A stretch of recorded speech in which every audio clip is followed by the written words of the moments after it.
Picture this. You wake up tomorrow with complete amnesia. No memory of past failures, rejections, or disappointments. No internal voice whispering, "Remember last time you tried that." How different would your choices be? How bold would you become? What dreams would you pursue if your past couldn't hold you back? That's not fantasy. That's the power of identity. And right now, you're carrying the energetic imprint of every version of yourself that ever felt small, scared, or not enough. You're walking through life wearing invisible chains, forged from moments you couldn't control, decisions that didn't work out, and words that cut deeper than they should have.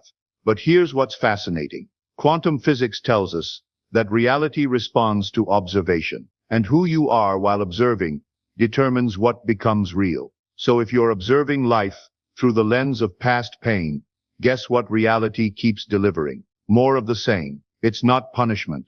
It's precision. The universe is giving you exactly what you're vibrating, not what you're hoping for. Let me ask you something uncomfortable, something that might make you pause and really consider, what emotion do you feel most consistently throughout your day? And I don't mean when something good happens, or when you're deliberately trying to feel better. I mean your baseline, your emotional home base, the feeling that's always humming quietly in the background of your awareness. Is it excitement, gratitude, joy, a sense of anticipation for what's coming next? Or is it more like anxiety, frustration, that low-grade sense that something's always slightly wrong, that feeling of waiting for the other shoe to drop, for things to go sideways, for disappointment to rear its familiar head?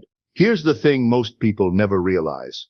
Those emotions aren't random. They're not even responses to what's happening around you. They're rehearsed patterns.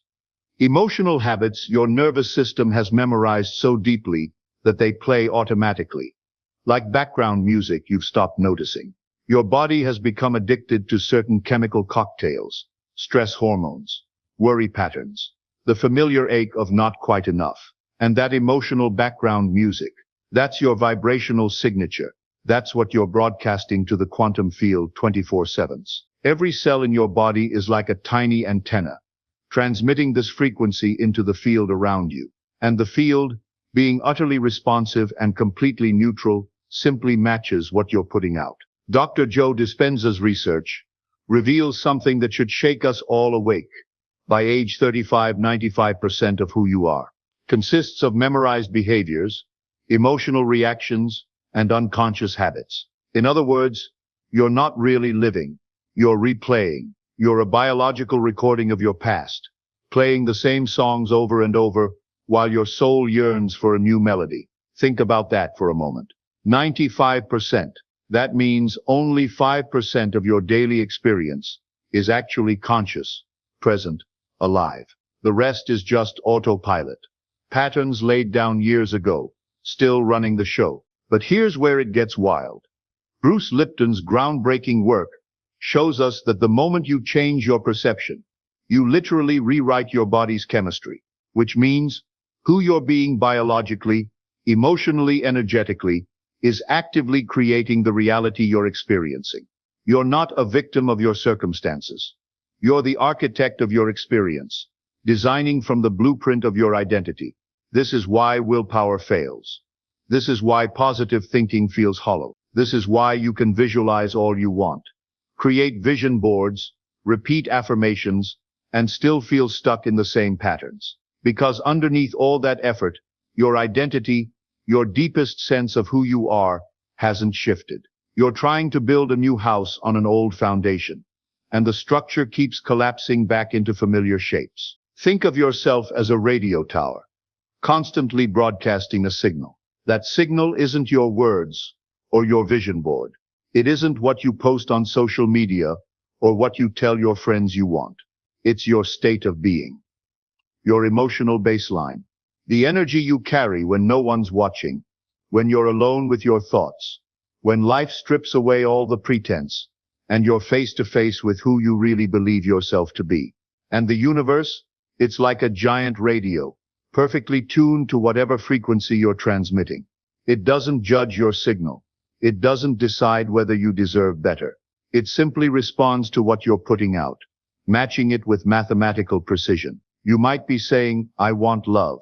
But if your baseline frequency is, I'm not enough, I always get hurt, or good things don't happen to people like me, you'll keep attracting situations that confirm those beliefs.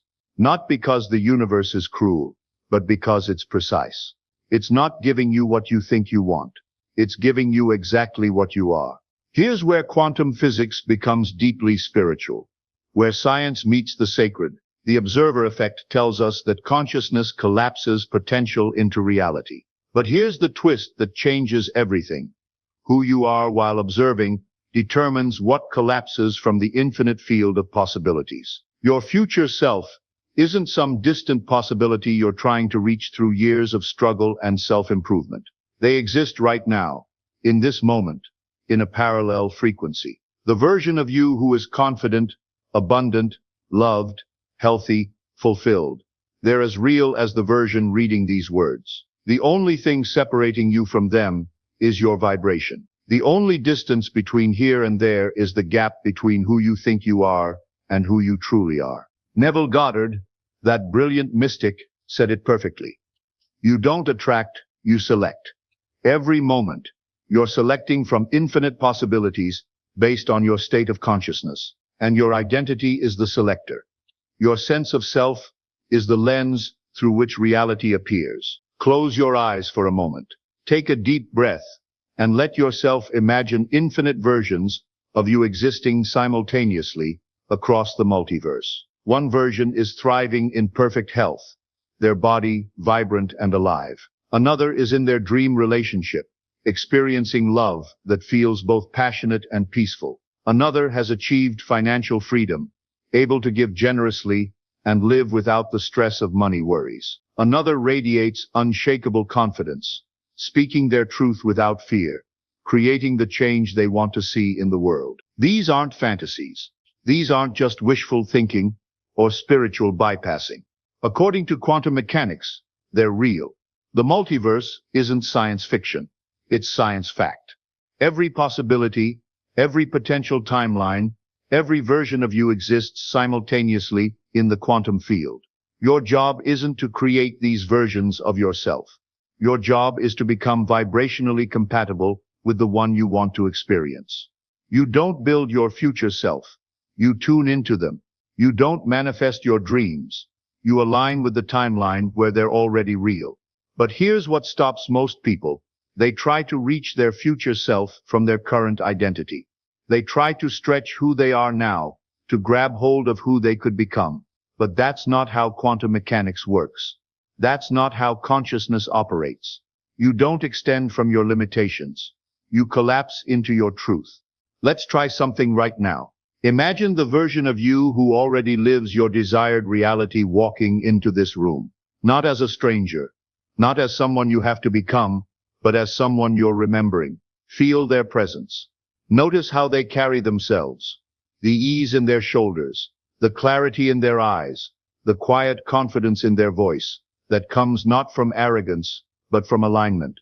They don't need to convince anyone of anything. They don't need to prove their worth or defend their choices. They simply radiate truth. They've stopped arguing with reality and started dancing with it.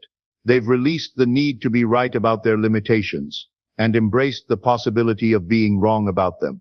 Look closer at this version of yourself. See how they breathe. Deeper, slower, like they have all the time in the world, because they trust the timing of their life. Notice how they speak, with less urgency, less need to fill the silence, because they're comfortable in their own presence.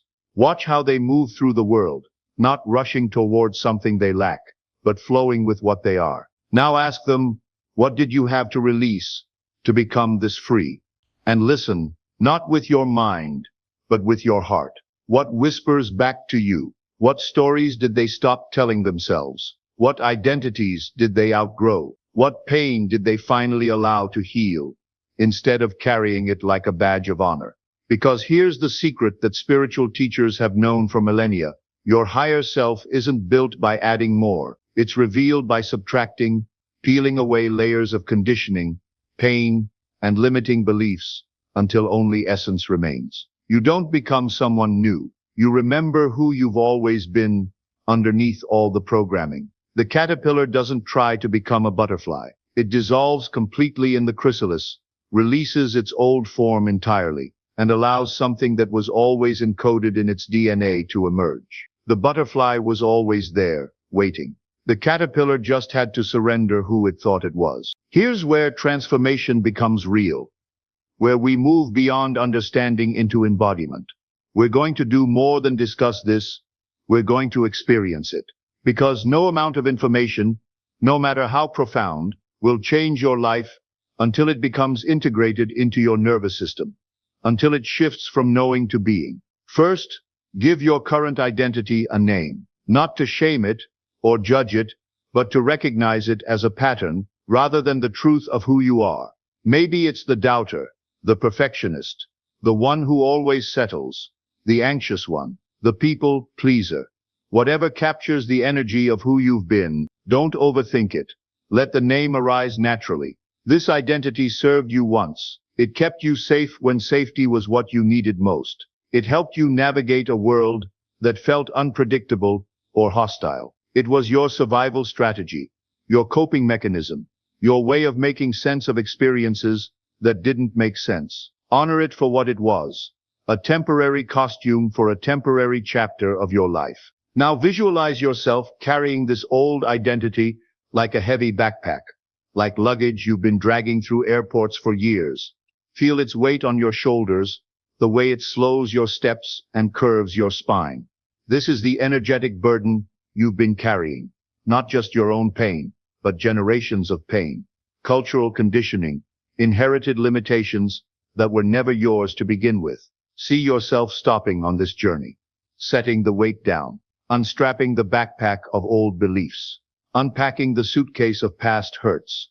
Feel your spine straightening, your breath deepening, as you release what was never meant to be permanent. Thank this old version of yourself. Speak to it with the compassion you would show a child who did their best with what they had. Say, thank you for protecting me. Thank you for keeping me alive. But I no longer need this kind of protection. I'm safe to be who I really am now. Then turn and walk away. Feel the lightness in your body, the space that opens up when you're no longer carrying the weight of who you used to be. This isn't abandonment, it's graduation. You're not rejecting your past, you're integrating its lessons and moving forward unburdened. Now stand up. Right now, wherever you are, assume the posture of your highest self, not performed or forced, but natural. How would they breathe? From their belly, slow and deep. How would they hold their head? Lifted, eyes soft but clear. How would they position their shoulders? Relaxed, open, no longer protecting against attacks that aren't coming. Feel this new alignment in your body. This isn't pretending. This is remembering. This is what you feel like when you're not defending, when you're not afraid, when you're not trying to be anything other than what you are. Place your hand on your heart and feel it beating. This heart has been with you through everything, every triumph and tragedy, every moment of joy and despair. It has never stopped working for you, never given up on you, even when you gave up on yourself. Let it anchor you in this moment of choice. Now speak these words, not as a mantra to repeat mindlessly, but as a declaration of truth. I release who I was to become who I am. Feel the vibration of those words in your chest. Say them again. I release who I was to become who I am. Let them resonate in your bones, your blood, your DNA. This is more than affirmation. This is activation. When you truly shift your identity at this cellular level, reality doesn't slowly adapt over months and years. It reorganizes, sometimes gradually, sometimes suddenly. At first, you might notice subtle changes. A thought you've never had before. A feeling of lightness you can't explain. A sense that something fundamental has shifted even though everything looks the same. Then the external signs begin to appear. A person reaching out unexpectedly with exactly the opportunity you've been seeking. A solution to a long-standing problem suddenly becoming obvious. A feeling of being in the right place at the right time, as if the universe is conspiring to support your new trajectory. This isn't coincidence. This is coherence. When your inner world aligns, when your thoughts, emotions, and actions become consistent with your true nature, your outer world must follow. It's not magic, it's mathematics. It's the natural consequence of shifting from resistance to reception, from contradiction to coherence. But here's where most people stumble. They do this work once and expect permanent change. They experience a moment of clarity or breakthrough and then wonder why the old patterns creep back in. Understanding this process is crucial for lasting transformation. Your nervous system has been running old programs for years, maybe decades. It's going to take consistent practice to install new software. Every morning becomes a choice point. Every moment of stress becomes an opportunity to choose differently. Every time fear arises, you get to decide, will I respond from my old identity or my true one? This is your daily practice, your sacred work. Before the world crashes in with its demands and distractions, before you check your phone or start your to-do list, ask yourself, which version of me will I choose to be today? Not as a performance for others, but as a gift to yourself. Which frequency will you embody? Which timeline will you align with? Because every moment is a choice between your old self and your true self, between fear and love, between limitation and expansion, between the story of who you were and the truth of who you are. The old patterns will come knocking. They'll show up as familiar emotions, triggered responses, the voice that says, who do you think you are? Or this won't last? Or you're setting yourself up for disappointment. When they do, don't fight them. Don't judge yourself for their appearance. Simply recognize them as old programming and choose again. This work isn't just personal. It's planetary. Every person who breaks free from their old identity patterns creates a ripple in the collective consciousness. You're not just changing your life. You're contributing to a species-wide awakening. Every time you choose love over fear, expansion over contraction, truth over conditioning, you make it easier for others to do the same. The morphic field that Rupert Sheldrake describes means that once enough people embody a new way of being, it becomes accessible to everyone.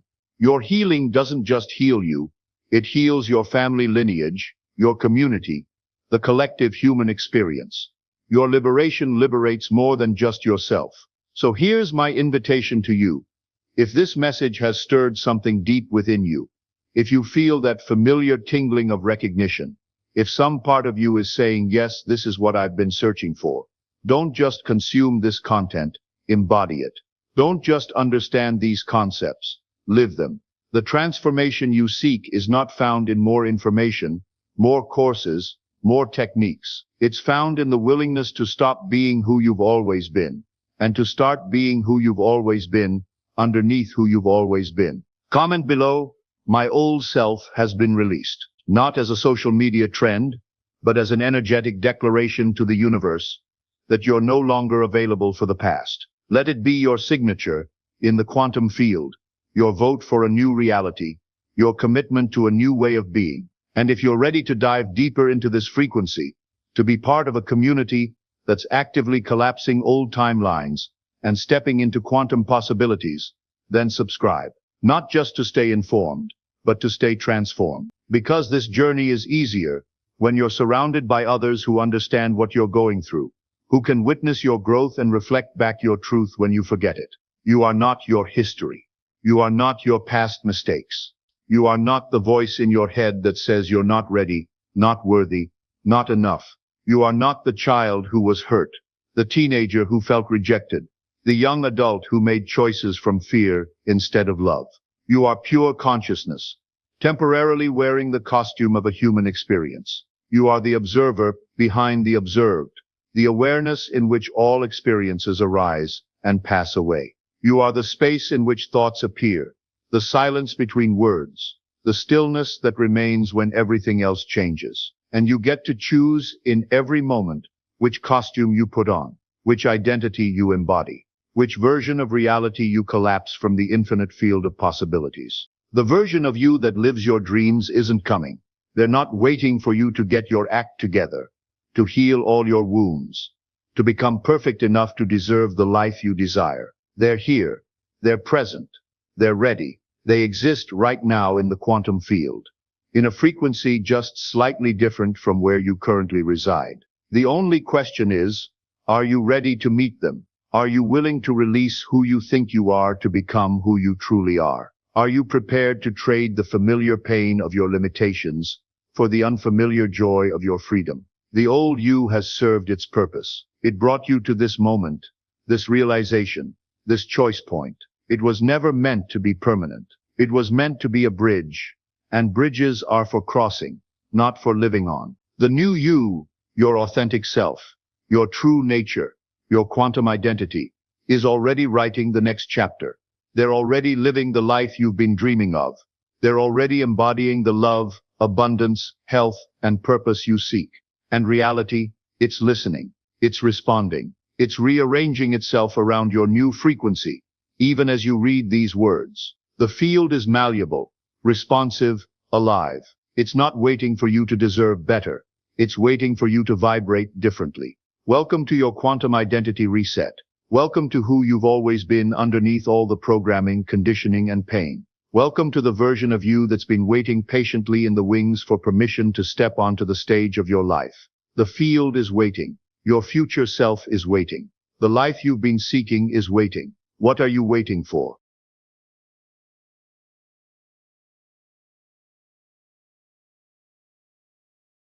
Good evening, my friends. Tonight I am going to tell you something so radical, so utterly transformative, that if you truly grasp it, you will never see yourself or your world the same way again. You have never lived, and you will never die. I can see the confusion in your faces. But Neville, you're thinking, I am clearly alive. I breathe, I think. I experience. How can you say I've never lived? And that is precisely the point I am going to illuminate tonight. What you call living, what you believe is your life, is not life at all. It is consciousness experiencing itself through the lens of individuality. It is the infinite imagining itself as the finite. It is God dreaming that He is you. And if you have never truly lived as a separate, independent being, then you can never truly die. For what never began cannot end.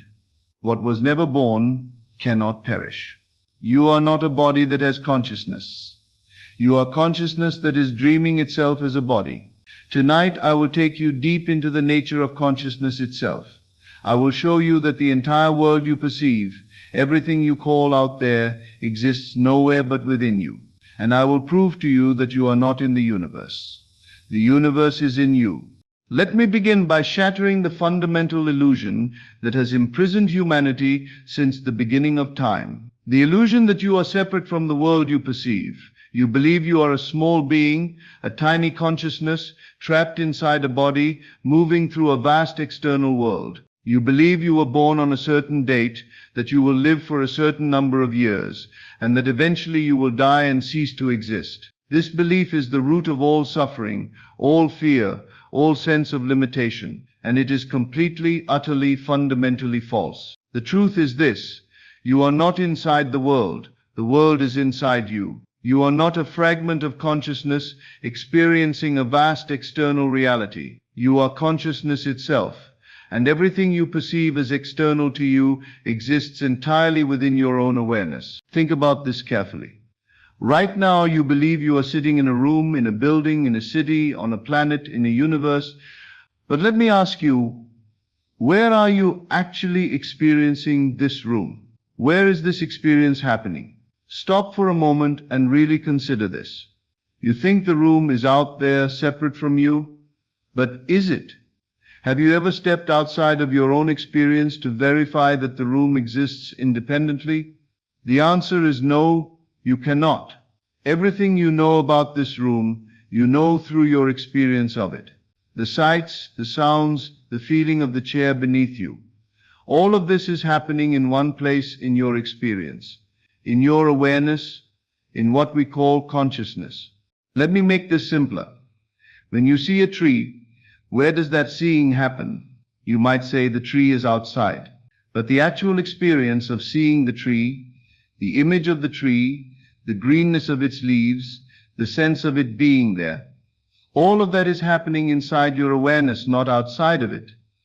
You have never, not even once in your entire life, experienced anything outside of your own awareness. Every sound you've ever heard, you heard within your awareness. Every touch you felt within your awareness. Every sight, every smell, every taste, all of it happened within the field of your own experience. Think about it this way. If you are not aware of something, does it exist for you? If you cannot see it, hear it, touch it, taste it, smell it, or think about it, does it exist in your experience? No. For something to exist in your world, you must be aware of it. This means everything in your world, everything you call reality, exists within your awareness, not outside of it. The room is not separate from your experience of the room. The people are not separate from your experience of the people. The entire world you perceive exists as your experience of it, within your awareness. Now here is where it gets profound. What you call out there is actually in here. What you think is external to you is actually internal to you. Not internal to your body, but internal to your awareness, to your consciousness, to the experiencing of life itself. You are not a person inside a room. You are the awareness in which the experience of being a person in a room appears. You are not separate from your world. You are the field of awareness in which the entire world appears. This is not poetry or mysticism. This is simply observing what is actually true about your experience. You have never stepped outside of your awareness. You have never touched anything that wasn't an experience within consciousness. You have never been separate from your world, because your world exists as your awareness of it. And if this is true, if everything you experience exists within your awareness, then changing your world is not about manipulating external things. It's about changing your awareness itself. Change what you are aware of. Change how you are aware, and your entire world must change, because your world is your awareness.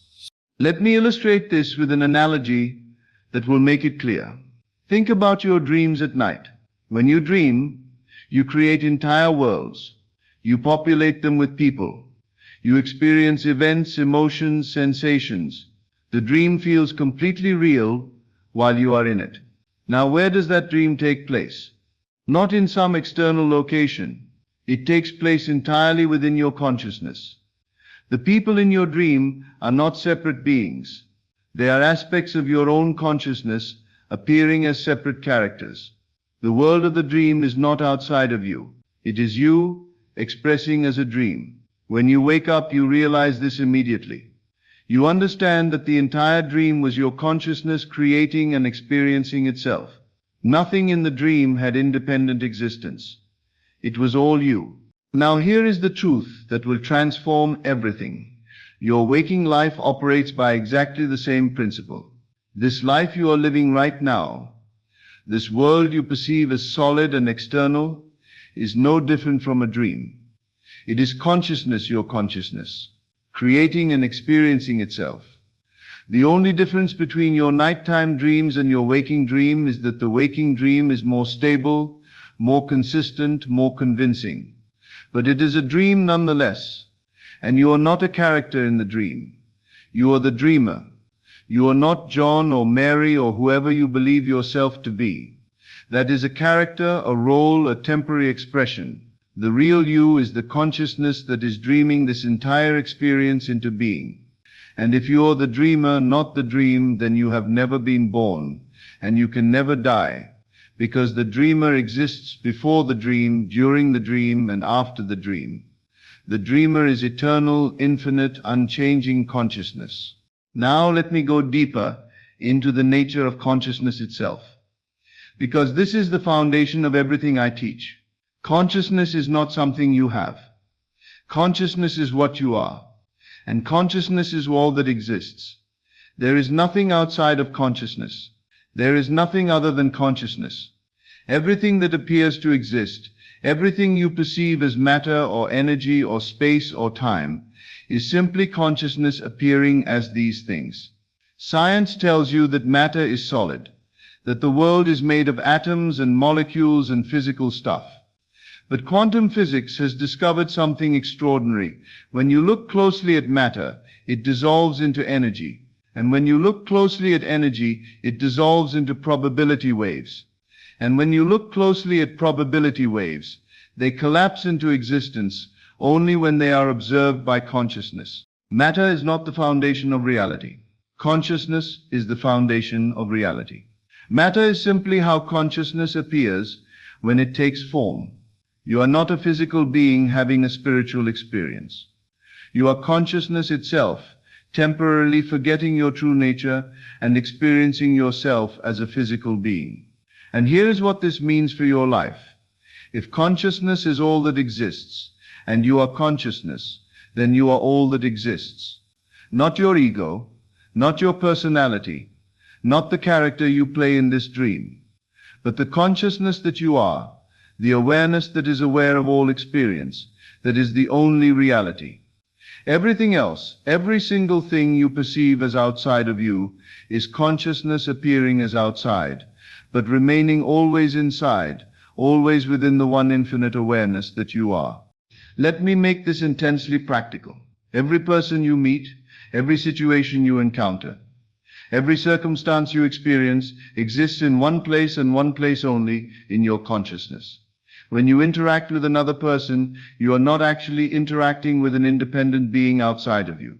You are interacting with your consciousness of that person. When you see a tree, you are not seeing an external tree. You are experiencing your consciousness appearing as a tree. This is why I teach that everyone is you pushed out, because there is no out there separate from you. There is only consciousness, and you are that consciousness. And everything you experience is that consciousness taking form. Think about what this means. If the world is your consciousness externalized, then changing your world does not require you to manipulate external circumstances. It requires you to change your consciousness. Change your consciousness, and the world must change, because the world is consciousness. If you are experiencing poverty, it is because poverty exists in your consciousness. If you are experiencing illness, it is because illness exists in your consciousness. If you are experiencing loneliness, it is because loneliness exists in your consciousness. But here is the liberating truth. If these conditions exist in your consciousness, you can change them in there. And when you change them in consciousness, they must change in your experience, because consciousness is the only reality. You are not powerless before external circumstances. You are the creator of circumstances through your consciousness. You are not subject to the world. The world is subject to you because the world is you. Now let us return to the profound statement that opened this lecture. You have never lived and you will never die. What I mean is this: the consciousness that you are has never been born and can never cease to be. Consciousness is eternal. It has no beginning and no end. It exists before all time and after all time. It is the ground of all being, the source of all existence. The body you inhabit will be born and will die. The personality you express will come into being and will fade away. The character you play in this dream will have a beginning and an end. But these are not you. These are experiences within consciousness, appearances within awareness. The real you, the consciousness that is aware of the body, aware of the personality, aware of the character, that consciousness has never begun and will never end. Think about your own experience. Can you remember a time when you did not exist? Not when your body did not exist, but when you, the awareness, the consciousness did not exist. You cannot. Because consciousness has always been. It is the eternal witness, the unchanging awareness in which all experience arises and passes away. And can you imagine a future in which you, the awareness, will cease to exist? Can you conceive of consciousness ending? You cannot. Because consciousness is eternal. It does not end. It cannot end. It is the very ground of existence itself. What you call death is simply the end of one dream and the beginning of another. It is consciousness withdrawing from one form and expressing through another. It is the dreamer waking from one dream and entering another. But the dreamer never dies. The consciousness never ceases. You, the real you, the eternal awareness, continue forever because you have existed forever. Here is another profound truth about consciousness. Time is an illusion created within consciousness. Time does not exist outside of it. There is no past, no future, only the eternal now of awareness. When you remember the past, where does that memory exist? In the present moment of consciousness. When you imagine the future, where does that imagination exist? In the present moment of consciousness. All of time, past, present, and future, exists only in the eternal now of awareness. This is why I teach that you can revise the past. Because the past is not a fixed reality existing somewhere outside of consciousness. The past is a present memory, and present memories can be changed. Let me reveal to you an even deeper mystery. Not only is the world within you, not only are you eternal consciousness, but there is only one consciousness. There is only one awareness. There is only one I am. You believe you are separate from other people, that there are billions of individual consciousnesses, all experiencing their own separate realities. But this is the grandest illusion of all. There is only one consciousness experiencing itself as many. There is only one awareness appearing as billions of individual awarenesses. There is only one I am speaking through every mouth, looking through every eye, experiencing through every body. When you look at another person, you are not looking at someone separate from you. You are looking at yourself in disguise. You are the one consciousness looking at itself through different eyes. And if there is only one consciousness and you are that consciousness, then you are not a small separate being living in a vast universe. You are the entire universe dreaming itself as a small separate being. You are not in the world is in you. You are not one among many. You are the one appearing as many. You are not a part of God. You are God pretending to be a part. Now, what does it mean to live from this understanding? How does your life change when you realize that you have never been born and will never die? That the entire world exists within you? That you are infinite consciousness temporarily dreaming itself as finite form? First, all fear dissolves. What is there to fear when you are eternal? What can threaten you when you are infinite? What can harm you when you are the consciousness in which all harm appears? Death becomes meaningless. Not because you will live forever in this body, but because the consciousness you are has never been born and cannot die. The body will perish, but you are not the body. You are the awareness in which the body appears. Second, all limitation dissolves. If the world is within you, if circumstances are your consciousness externalized, then you can change anything by changing your consciousness. There are no external barriers, no real obstacles, no genuine limitations. There is only consciousness and its infinite creative power. Third, all separation dissolves. You realize that every person you meet is yourself in disguise, that every enemy is yourself wearing a mask, that every stranger is yourself pretending not to recognize yourself. This creates a profound sense of unity, of love, of compassion for all beings, because you realize that in hurting another, you hurt yourself. In loving another, you love yourself. In seeing another as separate, you forget yourself. So how do you live from this truth? How do you maintain awareness that you are infinite consciousness, not a limited body? The practice is simple but profound. Remember, throughout your day, pause and remember. Remember that you are not this body. Remember that you are not this personality. Remember that you are the consciousness in which all experience arises. When you look at the world, remember that you are not looking at something external. You are looking at your own consciousness appearing as the world. When you encounter a challenge, remember that you are not a small being facing a big problem. You are infinite consciousness experiencing a temporary appearance of limitation. When you feel fear or anxiety, remember that you are eternal. Nothing can threaten the consciousness that you are. When you feel separate from others, remember that there is only one consciousness, and you are that consciousness experiencing itself as many. This remembering is the greatest spiritual practice. Not to achieve something you lack, but to remember what you already are.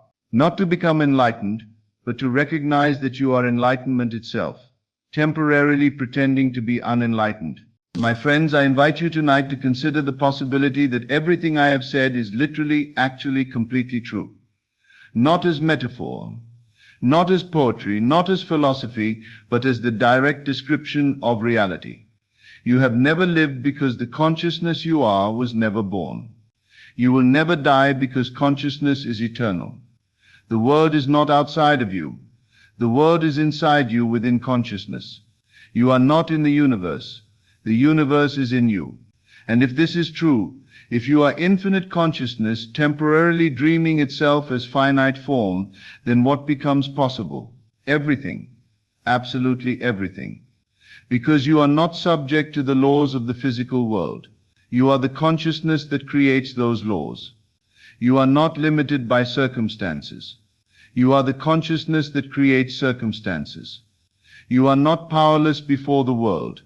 You are the creative power that manifests as the world. This is your true identity. This is what you actually are. Not the small, separate, limited being you believe yourself to be, but infinite, eternal, all-powerful consciousness itself. And when you truly know this, when you live from this understanding, when you remember this truth in every moment, then you become what you have always been, the conscious creator of your reality. The dreamer of your dream, the infinite expressing as the finite. You have never lived in the sense you thought. And you will never die, because you are consciousness itself, eternal and infinite, dreaming the dream of separation and one day awakening to your true nature. The world is not outside. The world is inside. You are not in consciousness. Consciousness is all there is, appearing as you, appearing as me, appearing as everything. This is the deepest truth I can share with you. Meditate upon it, contemplate it, test it in your experience, and gradually you will awaken from the dream of separation into the reality of unity, from the illusion of limitation into the truth of infinite creative power. You are consciousness. You have always been consciousness. You will always be consciousness. And consciousness is all that is, all that has ever been, and all that will ever be. Thank you. And good evening. As always, thank you for joining me on this journey into the depths of consciousness. Remember, you are not here by accident. You are here because your soul is ready for this truth. Take these teachings and let them transform not just your mind, but your entire reality. Until we meet again in consciousness, keep assuming your greatness and living from the end of your desires. This is Best of Lectures, and I'll see you in the next video. What if I told you that the very moment you change your relationship with money, money changes its relationship with you? What if everything you've been taught about wealth has been backwards? Stay with me, because in the next few minutes, I'm going to share something that completely transformed not just my bank account, but my entire understanding of abundance. And it might just transform yours too. Now, you might not immediately think of money as spiritual, but imagine this. What if money is simply energy in motion? What if it's the universe expressing its infinite abundance through a form you can understand and use? I want you to think about electricity for a moment. You can't see electricity itself, but you can see its effects. Lights turning on, devices powering up, energy flowing through circuits. Money works the same way. It's invisible energy made visible, consciousness expressing itself in physical form. When you truly understand this, everything changes. When you spend money, you're not losing something. You're directing energy. You're choosing where to send the flow of universal abundance. Each purchase becomes a conscious vote for the kind of world you want to create. And this is where most people get it completely wrong. They see money as scarce, as something finite that must be hoarded and protected. But energy, by its very nature, must flow. When you dam up a river, it eventually finds another way to flow. When you hoard money out of fear, you're actually blocking the very flow that would bring you more. Here's something that changed my entire perspective. I started treating money like breath. You don't hold your breath out of fear that there won't be more air available. You breathe in, you breathe out, trusting completely that the next breath will be there. Money works the same way. It's meant to flow in and flow out in a natural rhythm of receiving and giving. Now I want you to picture yourself standing by a river, not just any river, but an endless river of abundance that has been flowing since the beginning of time. This river doesn't judge your past financial mistakes or worry about your future fears. It doesn't care about your credit score or your current bank balance. It simply flows, carrying unlimited wealth, unlimited opportunities, unlimited possibilities.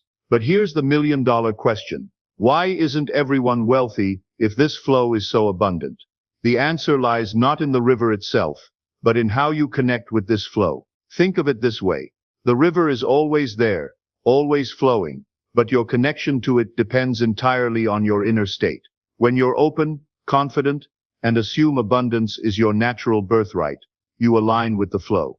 When you're closed off by fear, doubt, or beliefs in limitation, you create resistance that blocks the flow. It's not punishment. It's simply how consciousness works. The universe doesn't withhold abundance from you. You withhold yourself from abundance through your beliefs and mental patterns. I learned this lesson the hard way. For years, I stood by this river of abundance, but couldn't drink from it because I was convinced I wasn't worthy, that I had to earn it through struggle and sacrifice. The moment I realized that worthiness isn't something you earn, but something you are, everything began to shift. Let me share something deeply personal with you. I used to have what I call a poverty consciousness. Money felt heavy, complicated, always just out of reach. I would lie awake at night, calculating bills, worried about the future, carrying this constant undercurrent of financial anxiety. Sound familiar? But then something remarkable happened. I began to see money not as my master or my enemy, but as energy that responds to my inner state.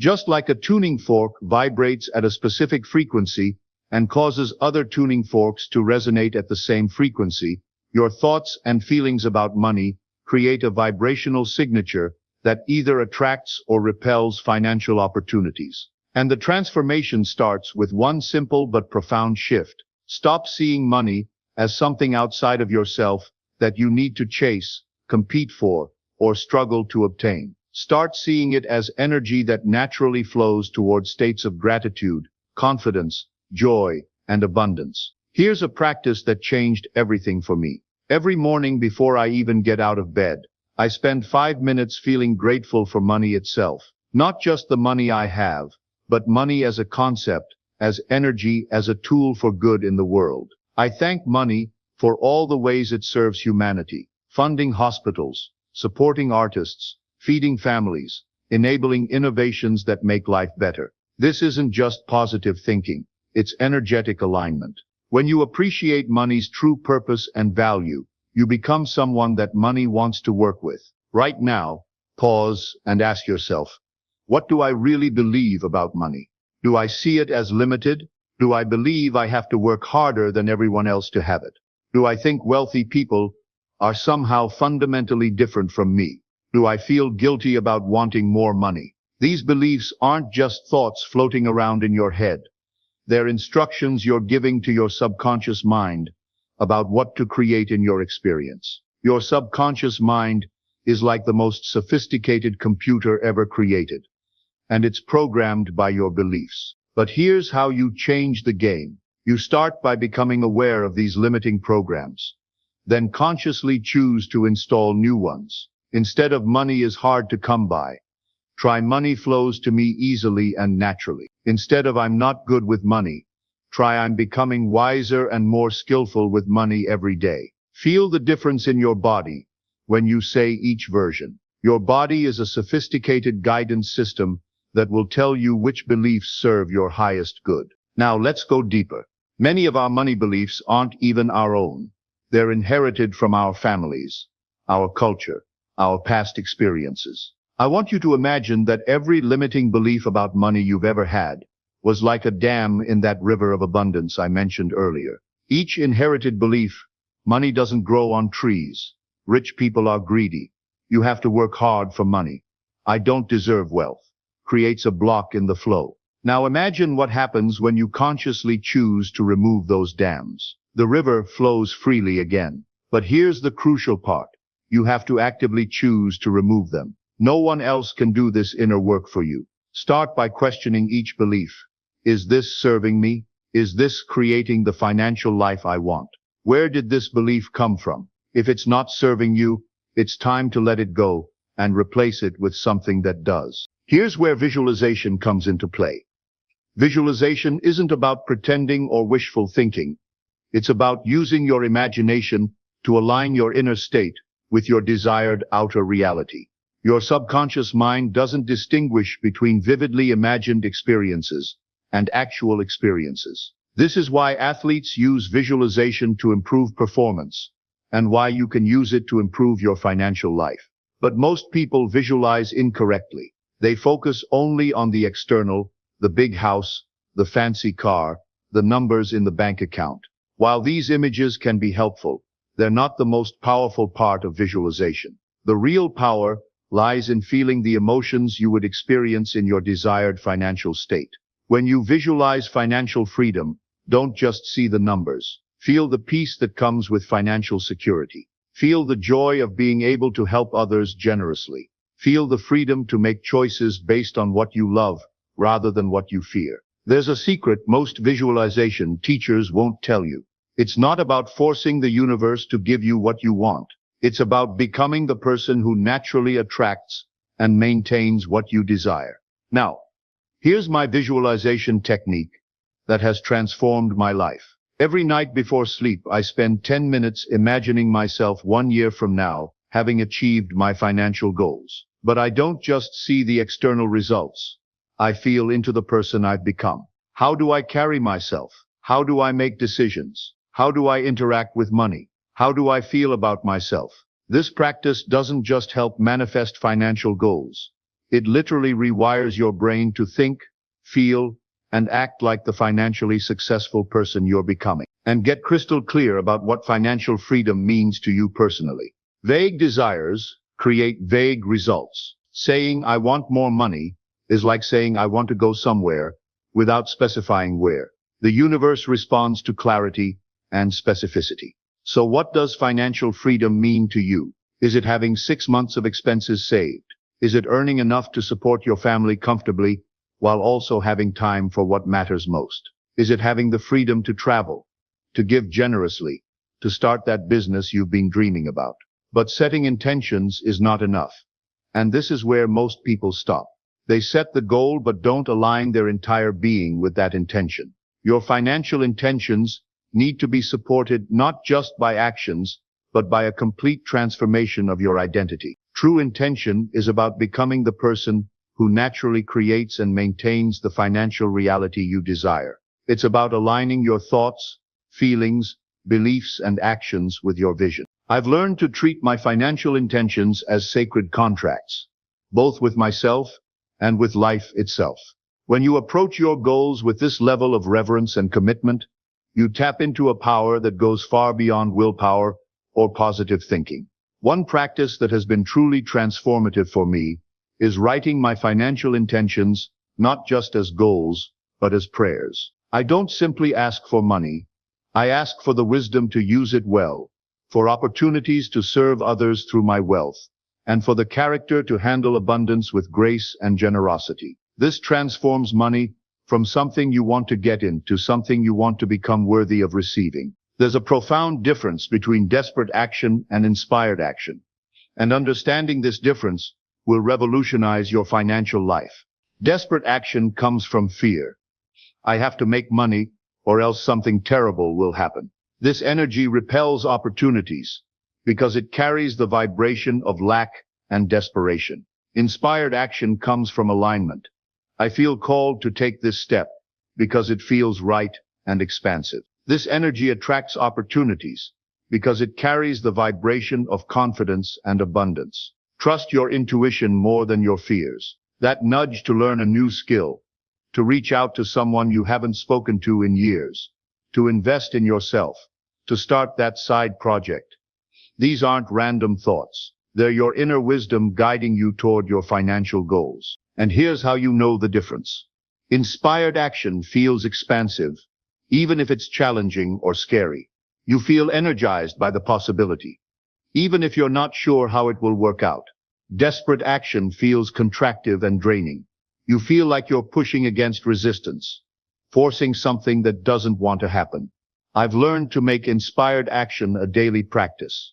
Each morning, after my gratitude and visualization practice, I ask myself what action feels most aligned and inspired today. Then I trust whatever comes up, even if it seems small or unrelated to my financial goals. Some of my biggest financial breakthroughs have come from following these subtle inner promptings. The business partnership that transformed my income came from a random urge to attend a networking event I almost didn't go to. The investment opportunity that doubled my savings came from a conversation I had while standing in line at a coffee shop. Now let's talk about fear. Because if you're human, you felt fear around money, fear about not having enough, fear about losing what you have, fear about not being worthy of more. These fears are ancient and deep, rooted in our survival instincts. But they don't have to control your financial future. When fear arises, don't fight it or try to think positive thoughts to push it away. Instead, get curious about it. Fear about money is often fear about something much deeper. Fear about your safety, your worth, your ability to survive and thrive in the world. Acknowledge the fear. I notice I'm feeling afraid about money right now. This fear is trying to protect me, but it's based on old programming that no longer serves me. Then choose a different thought. I am safe. I am provided for. I am worthy of abundance. And here's what I learned about fear that changed everything. Fear isn't your enemy. It's information. It's showing you where you still believe in limitation instead of abundance, where you still carry old wounds that need healing. I used to let financial fear paralyze me, keeping me stuck in jobs I hated and situations that felt safe but stifling. Now I use fear as a compass, pointing me toward the areas where I need to grow and expand. Every time you feel fear around money and choose to act from love and abundance anyway, you literally rewire your nervous system. You teach your body that it's safe to be abundant, safe to receive, safe to expand beyond your comfort zone. Money isn't good or evil. It's neutral energy that amplifies your intentions and values. When you honor money's true value as a tool for good, for freedom, for service, you create a healthy and empowering relationship with it. This means treating money with the respect it deserves, not hoarding it out of fear, not spending it carelessly or unconsciously, but using it as a conscious tool to create the life and impact you desire. Think about this. Money is stored human energy. Every dollar represents someone's time, creativity, and life force. When you honor this, you honor the interconnectedness of all life, the web of giving and receiving that sustains our world. And this brings us to something most people never consider. What if your financial success isn't just about you? What if you're meant to be a conduit for abundance, not just for your own benefit, but for the benefit of everyone whose life you touch? I've noticed that the wealthiest, most fulfilled people I know don't see money as something to accumulate for its own sake. They see themselves as stewards of abundance, using their wealth to create positive impact in the world. This shift in perspective, from personal accumulation to sacred stewardship, has been one of the most powerful transformations in my financial journey. When you see yourself as a channel for good, money flows to you more easily because it knows it will be used wisely and lovingly. You don't have to figure out your financial path alone, whether you call it intuition, higher self, divine guidance, or simply your wisest inner knowing. There's a wisdom available to you that sees beyond your current circumstances and limitations. This wisdom knows opportunities you haven't yet seen, connections you haven't yet made, possibilities you haven't yet imagined. Learning to access and trust this guidance is one of the most valuable financial skills you can develop. Ask for guidance, not just on specific investments or business decisions, but on how to align your entire financial life with your highest purpose. Pray for wisdom, for clarity, for the courage to act on your inner knowing. And here's where it gets really interesting. When you align your financial goals with your soul's purpose, You tap into a power that goes far beyond your personal will and effort. You become part of a larger flow of good that wants to express itself through you. I've learned to start each day by asking, how can I use money to serve love today? This simple question has guided me toward opportunities I never would have discovered through strategic thinking alone. Sometimes the guidance comes as a sudden knowing, sometimes as a feeling of excitement about a particular direction, sometimes as doors that open or close in unexpected ways. The key is to stay open, stay present, and trust that you're being guided toward your highest good. Your relationship with money is ultimately your relationship with life itself, with your own creative power, with your ability to give and receive love. When you see money as a sacred partner in creating good in the world, rather than as your master or your enemy, everything changes. Money becomes a tool for expressing your deepest values, supporting your most cherished dreams, and serving others in meaningful ways. It becomes a way to vote for the kind of world you want to live in, with every purchase, investment, and gift. This sacred partnership requires mutual respect. You honor money by using it consciously and wisely. Money honors you by flowing to you in increasing abundance as you prove yourself to be a good steward of its power. And this brings us to the most important lesson of all. True wealth isn't about accumulating, it's about flowing. When you give generously and receive gracefully, when you see yourself as part of an infinite circulation of good, you become a channel through which the universe's abundance can flow. This doesn't mean giving beyond your means or receiving with guilt. It means recognizing that you are part of an infinite flow of giving and receiving, and the more fully you participate in that flow, the more abundant all areas of your life become. The circle of giving and receiving is one of the most fundamental patterns in the universe. Breathe in, breathe out. Tides flow in, tides flow out. Energy moves through endless cycles of expansion and contraction. When you align your relationship with money with this natural rhythm, you tap into the very heartbeat of creation itself. Now here's what I want you to remember as we come to the end of our time together. Your current financial situation is not your permanent reality. It's simply a reflection of your past thoughts, beliefs, and actions around money. And if it's a reflection of the past, that means it can be changed by creating new thoughts, beliefs, and actions in the present. The moment you truly understand that you are not a victim of circumstances, but a creator of experiences, everything begins to shift. You move from hoping things will get better to knowing you have the power to make them better. And if you're ready to change that reflection, to step into a new financial reality, start today with one simple practice from everything we've discussed. Choose the one that resonated most deeply with you. Maybe it's the morning gratitude practice. Maybe it's the evening visualization. Maybe it's simply treating every financial interaction as sacred. Commit to this practice for the next 30 days, not because you have to, but because you're excited to discover who you become when you consistently align your inner world with abundance. Because here's the ultimate truth that will transform your financial life. You are not chasing abundance. Abundance is seeking you. It has been seeking you your entire life. Your only job is to remove the blocks that prevent you from receiving it, to become a clear channel for its flow, to align yourself with its generous and infinite nature. Your financial transformation isn't just about you. It's about what becomes possible in the world when you step into your full power as a creator, as a steward, as a channel for good. The world needs your gifts, your service, your unique contribution, and it wants to support you abundantly as you share those gifts. The sacred art of money manifestation isn't really about manifesting money at all. It's about manifesting the highest version of yourself, the version that naturally attracts, creates, and maintains abundance in all its forms. Remember, you are not separate from abundance. You are abundance expressing itself in human form.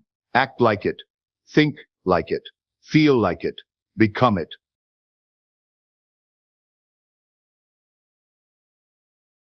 Good evening, my friends. Tonight I want to speak to you about the most powerful force in the universe, a force you possess right now, a force you're using every moment, whether you realize it or not. Your attention, your focus, your awareness. This is not just mental activity.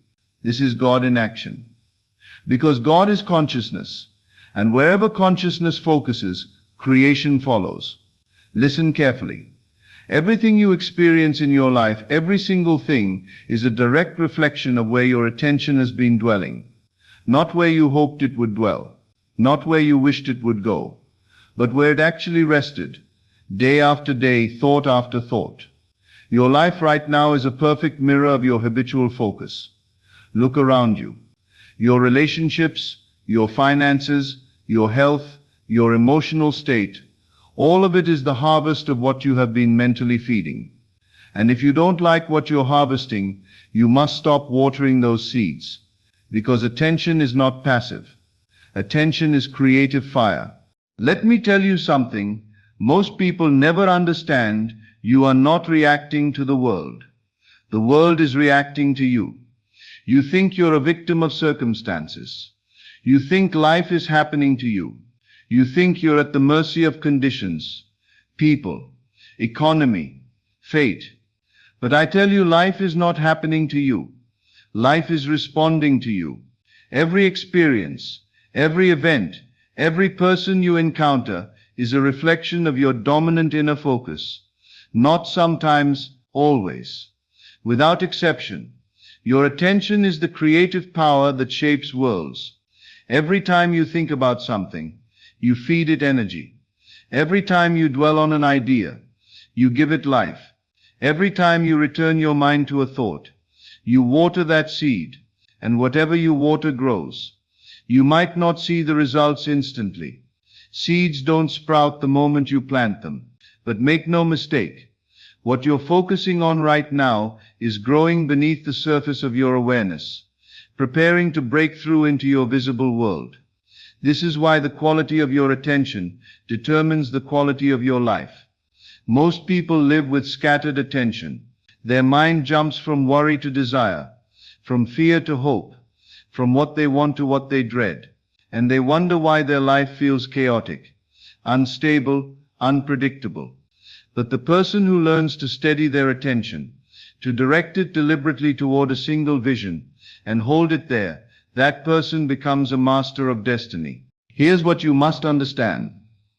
The inner world always precedes the outer world. Always. You cannot change your circumstances by fighting with them. You cannot change your life by battling with conditions. You can only change your life by changing your inner focus. Your outer world is a screen. Your inner world is the projector. The images on the screen, your circumstances, are simply projections of the film inside the projector. If you don't like what's playing on the screen, you don't attack the screen. You don't fight with the images. You change the film. You change what's running inside the projector. Your consciousness, your attention, your habitual focus. This is the secret. You are the projector, not the screen. Most people have this backwards. They try to change the screen while leaving the projector untouched. They fight with their circumstances while their inner focus remains fixed on lack, limitation, fear. And they wonder why nothing changes. But when you change the film, when you shift your attention from what you don't want to what you do want, the screen must change. It has no choice, because the outer world is only a reflection of the inner. Let me show you how this works in your daily life. Suppose you're struggling financially. Your natural reaction is to think constantly about how little you have, how expensive everything is, how unfair life feels, how you'll never get ahead. Every one of those thoughts is an investment of attention into the consciousness of lack. The more you notice lack, the more you feel it. The more you feel it, the more you attract situations that confirm it. You are unknowingly feeding the very condition you want to escape. You are watering weeds and wondering why flowers don't bloom. Now imagine instead that you deliberately shift your focus, not by denying your current circumstances, but by refusing to give them your creative attention. You begin to notice signs of provision. However small, the roof over your head, the meal you're eating, the opportunities available to you. You imagine financial ease. You feel gratitude for what you have. You dwell in the consciousness of abundance, and you hold that focus steady. What happens? New ideas begin to come. Opportunities appear. Synchronicities unfold. The path opens. Nothing mystical occurred. Your attention simply started flowing in a new direction. You stopped feeding the consciousness of lack and started feeding the consciousness of abundance. And abundance consciousness creates abundant conditions. This is law. Your attention is a magnet that draws to you whatever matches its vibration. You cannot focus on problems and attract solutions. You cannot dwell on lack and attract abundance. You cannot feed thoughts of loneliness and attract love. The universe doesn't understand, I don't want this. It only responds to the feeling you radiate, the consciousness you occupy, the attention you give. When you say, I don't want to be poor, you are still focusing on poverty. You're still giving attention to lack. You're still feeding that consciousness with your mental energy. And what you feed grows. This is why resistance doesn't work. When you resist something, you make it real to yourself. Resistance says this thing has power over me. Resistance is still attention. The truly powerful person doesn't resist. They redirect. They calmly withdraw attention from what they don't want and place it entirely on what they do want. They stop watering weeds and start watering flowers. And the weeds, deprived of attention, wither and die. Most people waste their creative power by worrying.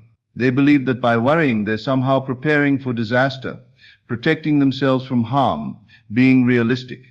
But worry is not preparation. Worry is creation. Every time you worry about something, you are impressing that image on your subconscious mind. You are telling your creative power, this is what I expect. Bring me this. And because expectation is magnetic, because consciousness creates reality, your worry manifests. Not because worry is powerful, but because attention is powerful. And worry is focused attention on an unwanted outcome. You are creating what you fear by giving it your mental energy. Stop it. If you must think about the future, think about it going well. Imagine success. Feel the relief of things working out. Dwell in the consciousness of triumph, not tragedy. Because whatever consciousness you dwell in, you impress upon your subconscious. And your subconscious, your father, the creative power within you, brings forth conditions that match that impression. So how do you master this? How do you take control of your attention and use it to create the life you desire? First, become aware of where your attention goes when your mind is idle. Most people never notice. Their thoughts drift automatically to worry, doubt, regret, fear. And they wonder why their life reflects those states. But you must become conscious. When your mind is idle, where does it go? Do you drift into lack or into abundance, into fear or into faith, into problems or into possibilities? Catch yourself. Notice the drift and gently redirect. This is not about forcing thoughts. This is about choosing them deliberately, the way you choose what clothes to wear. You wouldn't put on dirty, torn clothing and then wonder why people treat you poorly. Yet you put on dirty, fearful thoughts and wonder why life treats you harshly. Choose your thoughts like you choose your clothes. Deliberately, consciously, with intention. Second, refuse to give attention to what weakens you. Every complaint is attention given to what you dislike. Every criticism is energy fed to negativity. Every replay of a painful memory is watering an old wound. Stop doing this. You don't have to fight these thoughts. You don't have to suppress them. You simply redirect. When a worried thought comes, acknowledge it. There's worry, and then choose a different focus. But I am choosing to dwell in peace. When a lack thought surfaces, notice it. There's lack consciousness, and then redirect. But I am dwelling in abundance. This is mastery. Not fighting your thoughts, but directing them. Third, make the shift from resisting what you don't want to focusing on what you do want. Stop fighting against conditions. Stop complaining about circumstances. Stop dwelling on what's wrong. Instead, turn your full attention to the vision of what you desire. See it. Feel it. Dwell in it as though it's already accomplished. This is not pretending. This is impressing. You are impressing your subconscious with the image of your desired reality. And your subconscious, receiving that impression, begins to create conditions that match it. The outer world must follow the inner, always. Now let me take you deeper into the practice of creation through attention. The secret is to feel the desired state as already real. Not I will feel successful when I succeed, but I feel successful now. Not I'll feel loved when someone loves me, but I feel loved now. Not I'll feel abundant when I have money, but I feel abundant now. The feeling must come first, always, because feeling is the language of creation. Thoughts alone don't create. Affirmations without feeling are empty words. But when you feel something deeply, when you dwell in the emotional atmosphere of your desire fulfilled, you impress that pattern on your subconscious, and your subconscious goes to work making it real. Your body cannot tell the difference between a vividly imagined experience and a physical one. When you close your eyes and imagine yourself already living your desired life, seeing the details, hearing the sounds, and most importantly, feeling the emotions, you generate the same energetic signature as the reality you seek, and your subconscious accepts it as real. This is why feeling is the secret, not visualization alone, not affirmation alone, but feeling. When you feel wealthy, you impress wealth consciousness on your subconscious. When you feel loved, you impress love consciousness. When you feel successful, you impress success consciousness. And consciousness creates conditions. So starting tonight, practice this. Close your eyes, forget your current circumstances, and truly feel what it would be like if your desire were already fulfilled. Not what you would do with it, not what it would look like, but how you would feel being the person who already has it. Feel the relief, the joy, the peace, the certainty. Dwell in that feeling until it becomes natural, until it feels more real than your current circumstances. Because the moment that feeling becomes more real to you than your outer conditions must change to match it. This is law. What you're doing when you feel your desire as already real is making an assumption. You're assuming the wish is fulfilled. You're assuming you already are what you want to be. You're assuming the end is accomplished. An assumption, if persisted in, hardens into fact. This is the principle I've been teaching for decades. You don't become what you want, you become what you assume yourself to be. If you assume you're poor, you remain poor, no matter how hard you work. If you assume you're rich, you become rich, even if your current bank account is empty. Because assumption creates reality. Your subconscious doesn't question your assumptions. It simply accepts them and creates conditions that match.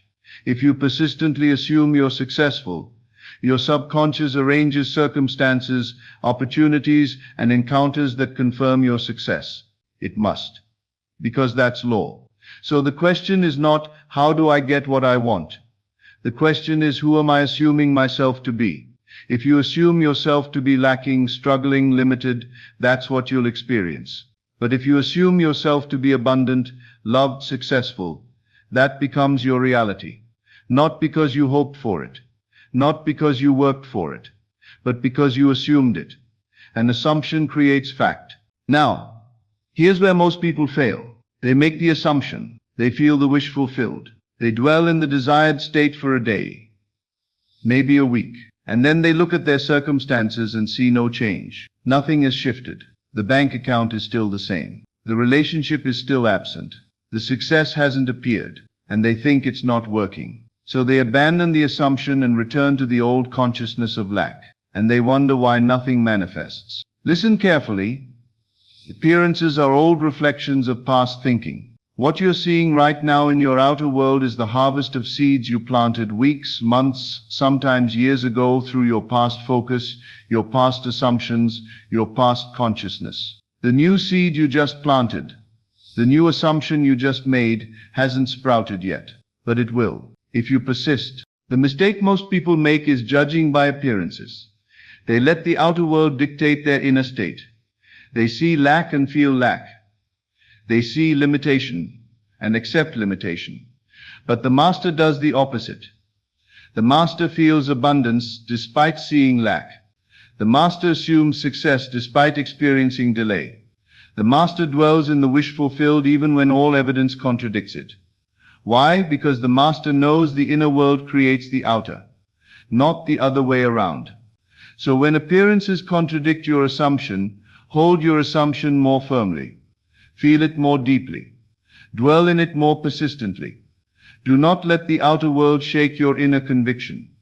Because the moment you abandon your assumption and return to the old consciousness, you uproot the seed before it can sprout.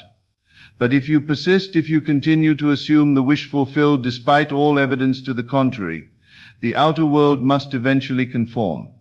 It has no choice, because it has no power of its own. It merely reflects what you are being within. When you truly master this principle, something profound happens. You stop asking for change. You stop begging life to give you what you want. You stop chasing, pursuing, striving. Instead, you embody. You shift your identity from the one who wants to the one who has, from the one who hopes to the one who knows, from the one who seeks to the one who possesses. You no longer wait for something to happen. You live as if it already has. And that shift in consciousness, that assumption of the wish fulfilled, is the creative act itself. When you sustain that feeling, when you persist in that assumption, life begins to rearrange itself around you. The right people appear. The right opportunities open. Even obstacles seem to dissolve. Not because you forced anything, but because you allowed everything by dwelling in the consciousness of fulfillment. You stopped resisting. You stopped fighting. You stopped waiting. You simply became. And the world, having no power to resist your assumption, yielded to it. Tonight, before you sleep, I want you to practice this principle. Forget everything I've said if you must. But remember this one thing: feel your wish fulfilled. Close your eyes, quiet your mind, and enter the feeling, the actual feeling of your desire being already accomplished. Not tomorrow, not someday. Now, if you desire wealth, feel wealthy. Let that feeling fill your entire being. Don't visualize money. Feel the consciousness of abundance. Feel provided for. Feel free from financial worry. Feel rich. If you desire love, feel loved. Don't imagine a person. Feel the warmth, the security, the joy of being deeply loved and loving deeply in return. If you desire success, feel successful. Feel the quiet confidence of someone who has already achieved. Feel the relief of it being done. Dwell in that feeling. Saturate yourself with it.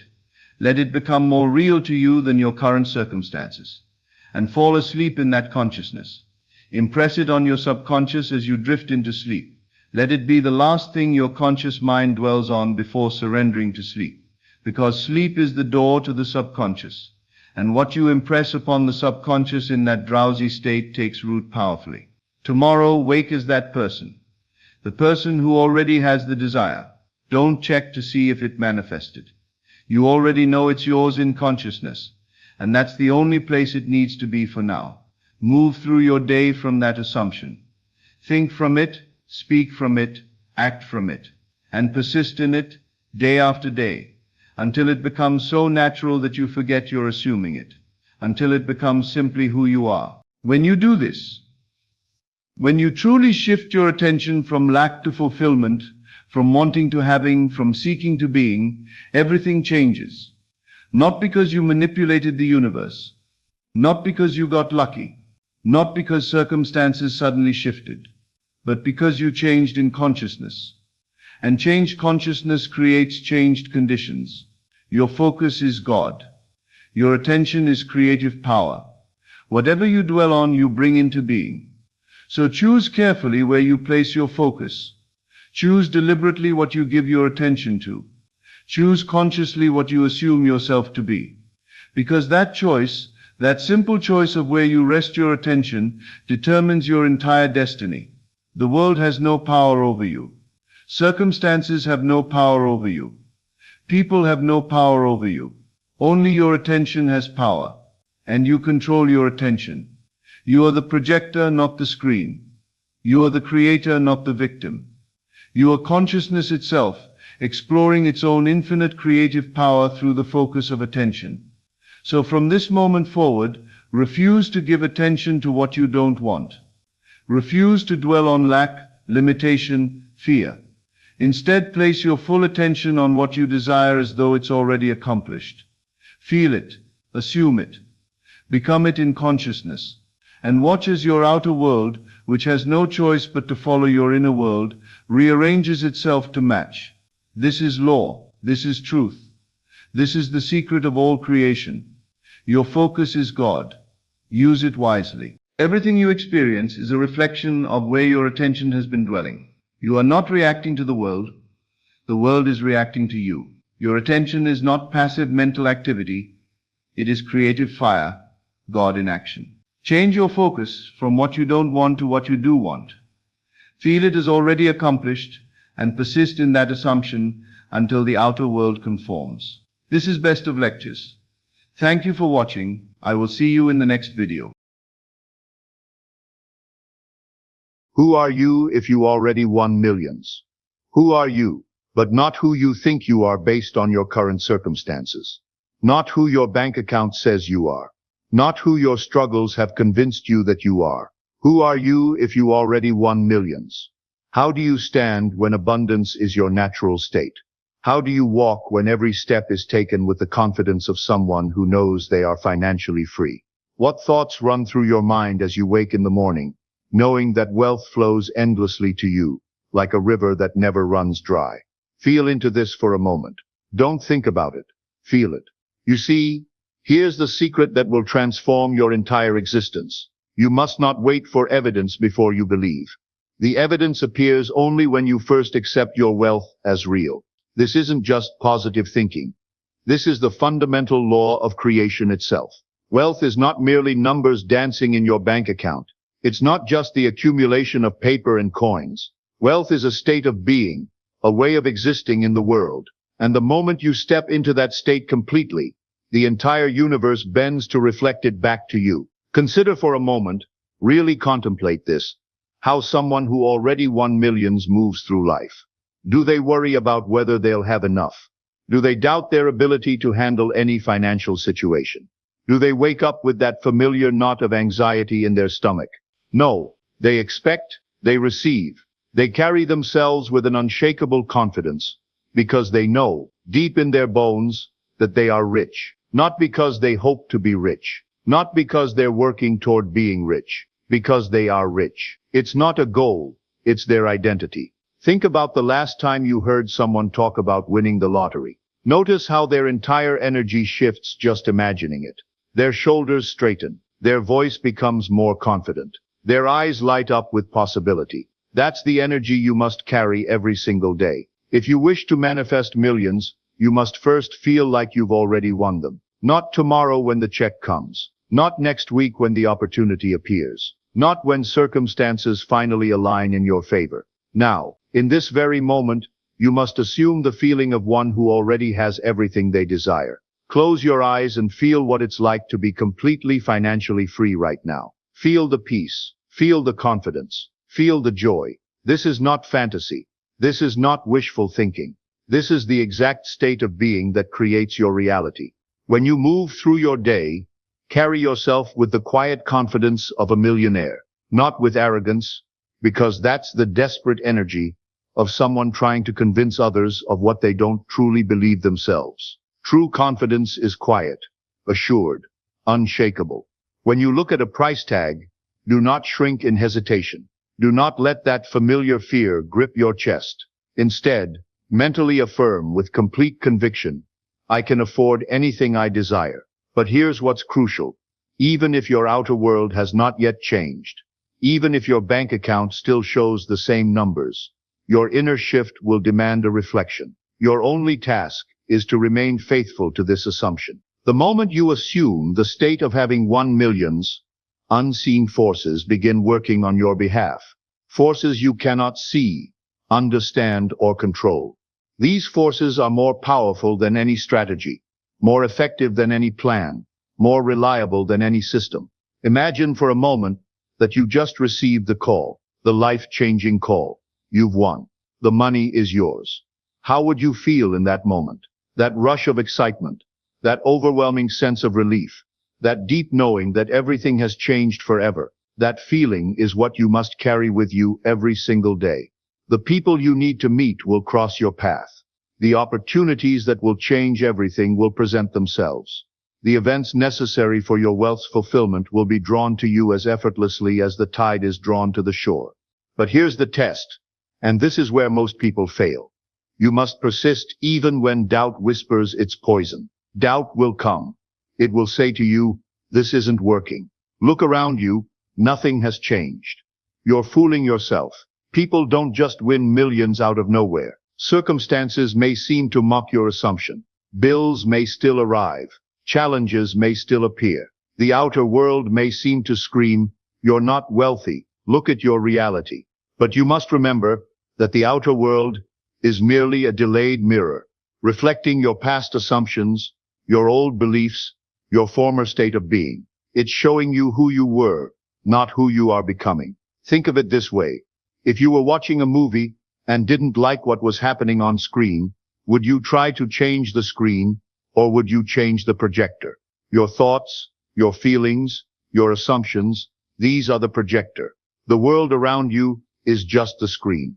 Keep your new assumption alive. Feed it with feeling. Strengthen it with certainty. Protect it from doubt like a mother protecting her child. And soon, sooner than you think, the evidence will appear before your very eyes. And when it does, you'll realize something profound. You are not trying to become wealthy. You are wealthy. You are not waiting to receive millions. You have millions. It is already done. Live as though it were impossible to fail. Because there is a truth so simple, yet so profound, that once you truly understand it, it will change the way you move through life forever. Your world is nothing more than a reflection of your inner state.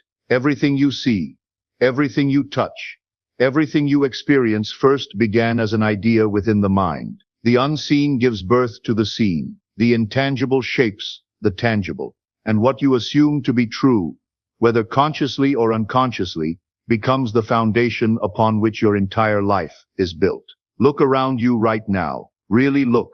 The circumstances that surround you, the people in your life, the opportunities that come or elude you, the wealth or lack thereof, all are manifestations of your inner world. They are the crystallized results of thoughts you have entertained, feelings you have nurtured, and beliefs you have accepted as reality. And your emotions are not mere reactions to the world around you.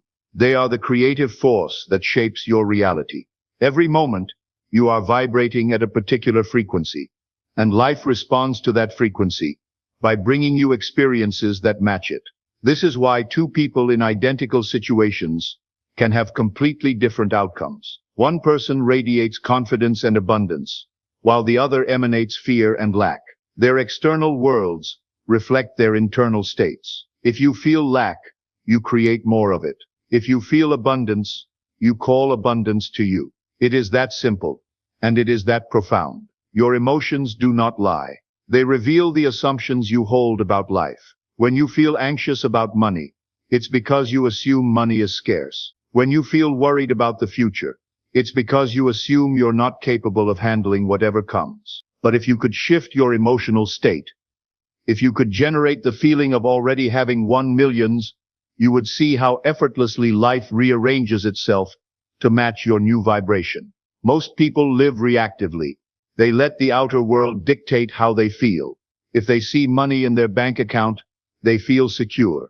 If they receive good news, they feel optimistic. If an opportunity presents itself, they feel hopeful. But this is backwards. You must feel first, and then the outer world will adjust accordingly. Imagine waking up every morning feeling like you've already won millions, regardless of what your financial situation appears to be. You walk through your day with a quiet confidence, knowing that all your needs are met. You do not panic over expenses. You do not hesitate when making choices. You do not entertain thoughts of scarcity. Your emotional state is one of certainty, of ease, of absolute trust, that abundance is already yours. If you could maintain this feeling consistently, your external world would have no choice but to reflect it back to you. The key is to train yourself to feel ahead of the evidence. Do not wait for circumstances to change before you allow yourself to feel joy, success, and security. Feel them now. Act as if you have already won, and the winning will follow. One of the greatest obstacles to winning millions is the tendency to obsess over when and how it will happen. The logical mind seeks certainty, needing to know every step, every detail, every possible route from here to fulfillment. But this fixation on the how and when only creates resistance. It keeps you trapped in a state of doubt and limitation. When you try to control the process, you signal to the universe that you do not truly trust in the power of your assumption. And what you do not trust, you push away. The unseen forces that shape reality do not operate by human logic. They do not require your interference or your management. They are far more intelligent, far more capable, far more creative than your limited mind can comprehend. Consider a farmer who plants a seed in the earth. He does not sit beside it, digging it up every hour to check its progress. He does not demand to know exactly how each root will form, how each leaf will sprout, or how the rain and sun will work together to bring it to fruition. He simply trusts that, in due time, the seed will become what it was always meant to be. This is the attitude you must adopt. You have planted the seed of your desire in the soil of imagination. If you constantly question how it will grow, you disrupt the natural process. But if you leave it undisturbed, nourishing it only with faith and persistence, it must manifest. Your only task is to persist in the assumption that what you desire is already yours. Everything else is irrelevant. Think of someone who has already won millions. Do they concern themselves with how it happened? Do they anxiously try to piece together the events that led to their windfall? No, they simply enjoy it. They live in the reality of having, not questioning or doubting its presence. This is the state you must embody before the evidence arrives. You do not need to know how your millions will come. You do not need to map out the exact sequence of events that will lead you to your goal. Release the need to control. Let go of the constant questioning. Move with the quiet confidence of one who knows that their success is inevitable. If you wish to manifest millions, you must align every word you speak and every action you take with the reality of one who already possesses them. Most people speak from their current circumstances rather than from the state they wish to embody. They say things like, "I can't afford that. Money is so hard to come by," or "I'm always struggling." Every time they affirm these beliefs, they reinforce their current financial reality. The universe simply mirrors what they declare as truth. Your words carry creative power. They are declarations of what you accept as real.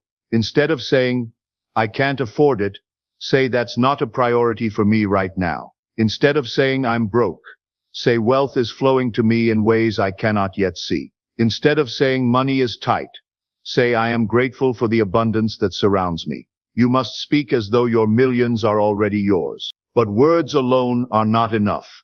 Your actions must reflect your new state as well. How does someone who won millions move through life? Do they hesitate over small purchases? Do they feel anxious about spending money? Do they approach opportunities with fear and doubt? No. They carry themselves with confidence. They invest in themselves without hesitation. They trust that their resources will always replenish. This does not mean reckless spending. It means adopting the mindset of financial security before the evidence arrives. It means treating money as an abundant, ever-flowing resource, rather than something scarce and fleeting. The way you carry yourself also speaks volumes. Do you walk with the posture of one who is weighed down by financial stress? Or do you move with the ease and confidence of a person who knows they've already won? Do you dress and present yourself with care? Or do you let your outer appearance reflect a belief in lack? Every detail matters, because every detail reinforces an assumption. Each day, ask yourself, would someone who won millions say this? Would they act this way? Would they hesitate in this moment? And then adjust accordingly. The greatest test of your ability to manifest millions is your persistence in the face of doubt. It is easy to believe when everything appears to be working in your favor, when signs seem to affirm that your assumption is taking shape. But what will you do when the physical world shows no evidence of change? What will you do when old fears and doubts creep in, whispering that perhaps this is not working, that maybe you are fooling yourself? This is where most people fail. Not because their desires are impossible, but because they waver in their faith before the unseen becomes seen. The moment you assume a new state of being, reality begins shifting. But because physical manifestation follows an unseen process, there is often a delay between assumption and realization. This delay is not a sign of failure. It is simply the natural unfolding of events. Most people misinterpret this period of transition as proof that their efforts are in vain.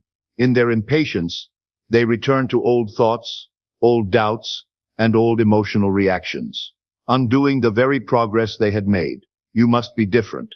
You must persist until it is done. There can be no half-hearted attempts, no wavering back and forth between belief and disbelief. If you have chosen the state of having won millions, then that is the state you must occupy mentally, emotionally, and spiritually, no matter what appears before you. When doubts arise, as they inevitably will, do not resist them with fear. Instead, observe them with detachment, knowing they are remnants of an old state that no longer belongs to you. Let them pass through your awareness without giving them power. Affirm to yourself, this is already done. My millions are inevitable. The world is simply catching up to my assumption. Consider a sculptor who is committed to carving a masterpiece from a block of stone. He does not stop midway simply because he cannot yet see the final form. He does not abandon his work because in the beginning it looks nothing like the vision he holds in his mind. He persists, chiseling away,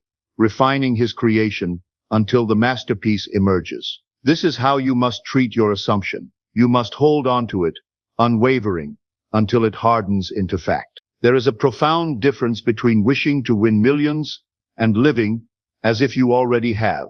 Wishing implies separation. It acknowledges the absence of what you desire. It keeps you in a state of wanting, of lacking, of being without. But to embody the state of having won, to live from the end, is to collapse the gap between you and your desire. It is to step into the feeling of fulfillment now, before the evidence appears, knowing with absolute certainty that the outer world must eventually conform. Most people spend their entire lives hoping, yearning, and waiting for their millions to materialize. They don't realize that this very state of longing keeps them trapped in lack like quicksand. They wake up thinking about what they do not have. They move through the day, reinforcing the idea that they are still waiting. They go to sleep feeling as though their desires are just beyond their reach. Always tomorrow, always just out of grasp. And so the cycle continues, year after year, decade after decade. But what if you no longer wished? What if instead you assumed the role of one who already won millions? How would you think if you had already won? How would you feel as you moved through your day? How would you carry yourself in the world? Would you still dwell in doubt about your financial security? Would you still fear the future? Would you still hesitate when opportunities presented themselves? No, you would move with a quiet confidence, with an unshakable knowing that everything you desire is already yours. This is the key to become what you seek before it physically appears, not through pretense, not through arrogance, but through the deep, quiet certainty that your assumption is reality. What you hold in consciousness, whether in fear or in faith, will harden into fact. The process is always at work, whether you realize it or not. You cannot stop it any more than you can stop your heart from beating. You cannot stop imagining, for imagination is the very essence of your being. But you can become aware of how you use this incredible power. Ask yourself honestly, are you imagining worst-case scenarios? Are you constantly affirming struggle and limitation? Are you replaying past disappointments in your mind like a broken record? If so, do not be surprised when these experiences continue to repeat themselves in your reality. You are not a victim of circumstance.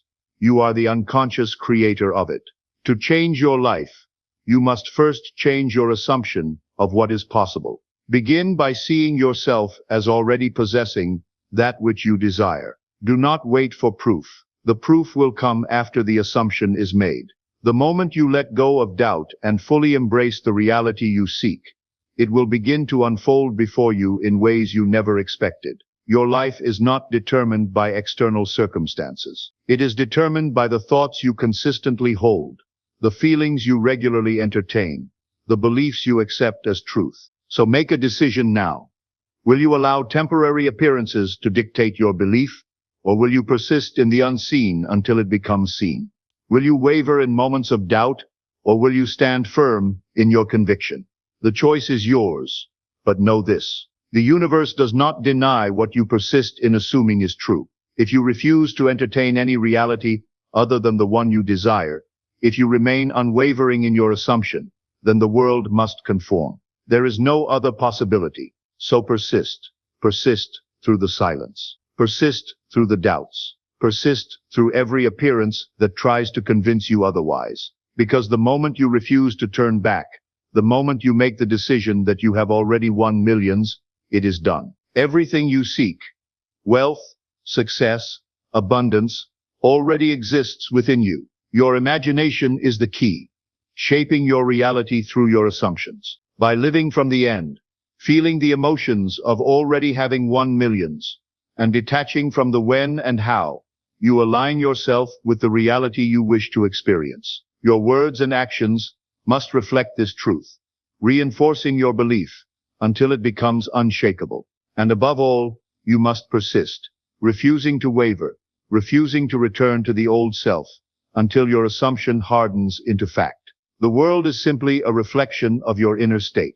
When you truly embody the wealth you seek, when you walk, speak, and move with the confidence of one who already won millions, the outer world must conform. There is no other outcome. So stand firm in your belief, stay faithful to your vision, and watch as the unseen forces arrange everything in your favor. Your millions are not a dream. They are not a hope. They are not a possibility. They are a certainty. The only question that remains is how quickly will you step into it completely. Take a deep breath. Feel the truth of these words settling into your bones. Feel the certainty that your abundance is inevitable. This is your moment. This is your time. Your millions are done. Act as if you already won millions, because you have. My dear friends, tonight I want to speak to you about a prison. Not one made of bars or walls, but one far more binding. A prison constructed entirely of your own acceptance of the evidence of your senses. You see, most of humanity lives their entire life imprisoned in what we call the three-dimensional world. They wake each morning, open their eyes, and immediately surrender their power to what they see, what they hear, what they touch. They believe that this world of Caesar, this world of effects, is the cause of their experience. And in that belief, they become its prisoner. But I tell you tonight, and I tell you with complete conviction, you are not meant to live as a reactor to the three-dimensional world. You were born to be its creator. The moment you understand this, truly understand it, the prison walls dissolve and you step into the freedom that has always been yours. Let me explain what I mean by this trap. For it is subtle, and it has ensnared nearly everyone who walks this earth. You have a desire, perhaps it's for wealth, for health, for love, for recognition. And in a moment of inspiration, you turn within. You use your imagination. You feel it real. You assume the feeling of the wish fulfilled. And in that glorious moment, you touch something true. You touch power. You touch creation itself. But then, and this is where the trap springs, you open your eyes and return to the world of Caesar. You look at your bank account, and it shows lack. You look at your body, and it shows illness. You look at your relationships, and they reflect loneliness. And what do? You react. You say to yourself, well, I tried that imagination thing, but look, nothing has changed. The facts are still the facts. And in that moment of reaction, in that moment of bowing to the evidence of your senses, you have re-imprisoned yourself. You have made the three-dimensional world your God. Now, I must make something clear to you, for this is where most people stumble and fall. There is always a gap, what I call an interval, between your assumption in imagination and its manifestation in the three-dimensional world. Always. This is not a flaw in the law. This is not evidence that imagination doesn't work. This interval exists for a very specific reason. Think of it this way. When you plant a seed in the ground, you don't dig it up the next day to see if it's growing. You know there is a period of gestation, a time during which the invisible work is being done beneath the surface. You water it, you tend it, and you wait with confidence, knowing that in due time the sprout will appear. Your imagination works the same way. When you assume the feeling of your wish fulfilled, you have planted a seed in the invisible realm of consciousness. That seed is now growing, developing, preparing to break through into the visible world. But it needs time. And more importantly, it needs your fidelity. The three-dimensional world you see at this moment is nothing more than the fruit of seeds you planted weeks, months, perhaps even years ago through your habitual thinking and feeling. It is yesterday's crop. It is the past, frozen in time, appearing before you as solid reality. But it is not your future. It is not what you are creating now. It is only what you have already created. Here is the great deception. Your senses tell you that what you see, hear, and touch is reality. And because your senses are so convincing, so immediate, so persistent in their testimony, you believe them. Your eyes show you poverty, and you believe you are poor. Your body feels pain, and you believe you are sick. Your circumstances show you alone, and you believe you are unloved. But I tell you, your senses are liars. Not in the sense that they don't accurately report what is there, they do. But they lie in their claim to be the final authority on what is real and what is possible. They lie when they suggest that the visible world is the cause rather than the effect. Scripture tells us, we walk by faith, not by sight. Do you know what that means? It means we must learn to trust the invisible reality of our imagination more than the visible reality of our senses. We must learn to give greater weight to what we assume in consciousness than to what appears in the world of effects. This is the hardest thing for the human being to do, because the three-dimensional world is loud. It is insistent.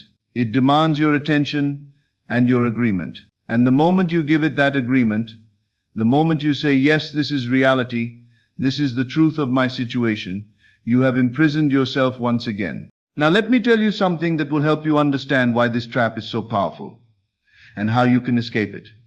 Within you are two minds, though you experience yourself as one being. I call them the outer mind and the inner mind. But you might also think of them as the mind of the senses and the mind of imagination. The outer mind, the mind of the senses, lives entirely in the three-dimensional world. It observes, it analyzes, it judges based on what it perceives. It is logical, practical, concerned with survival. It wants proof before it will believe. It scans the visible world constantly, looking for confirmation that things are going well or going poorly. This mind is not your enemy, but it is not your master either. It is a servant that has forgotten its place and has set itself up as king. The inner mind, the mind of imagination, is where your true power resides. This is the mind that creates. This is the consciousness that preceded the world and brought it into being. In the beginning was the Word, Scripture tells us. The Word is your imagination, your I am, your consciousness itself. When these two minds are in conflict, when the outer mind contradicts what the inner mind has assumed, you experience what feels like a crisis. The outer mind says, look at the facts. You don't have the money. The inner mind says, I am wealthy. The outer mind says, look at your body. You are sick. The inner mind says, I am healthy. And you must choose which mind you will serve, which mind you will give your loyalty to. Most people, without even realizing they're doing it, choose the outer mind. They choose the evidence of the senses. They choose the testimony of the three-dimensional world.